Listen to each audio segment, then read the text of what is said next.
तिकडं भारतीय लष्कर, नौदल, भारतीय एअरफोर्स जी काय तयारी करते त्याची बातम्या, त्याची दृश्य, त्याचे व्हिडिओ तुम्ही पाहत असाल. आमचा प्रयत्न काश्मीरमध्ये काय घडलं गेल्या 3-4 दिवसात, आम्ही कुठं फिरलो, आम्हाला काय जाणवलं, आमचा अनुभव काय हे सांगायचा खरं तर आमचा प्रयत्न आहे. आम्ही पहलगामला गेलो काल, जिथं ही घटना घडली.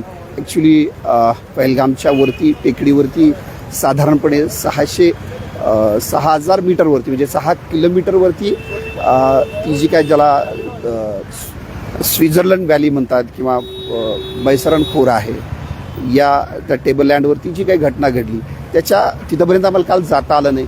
पहलगाममध्ये खाली गावातूनच आम्हाला तिथूनही लाईव्ह करावं लागलं, लोकांशी बोलावं लागलं, कारण तो वरती जायचा रस्ता पूर्णपणे लष्करानं ताब्यात घेतला आहे, तो बंद केला आहे, पर्यटकांसाठी ते बंद आहे. पहलगाममध्ये आम्ही काल पाहिलं की खरोखरच 22 तारखेला तिथं एकावेळी किमान 30,000 ते 40,000 लोक होते असं काल आम्हाला तिथल्या स्थानिकांनी सांगितलं. मात्र काल तिथली परिस्थिती अगदी संचारबंदीसारखी होती. इतकी भीषण परिस्थिती आहे की सर्व गाड्या, सर्व टॅक्सीवाले, सर्व हॉटेलवाले शांत बसून आहेत आणि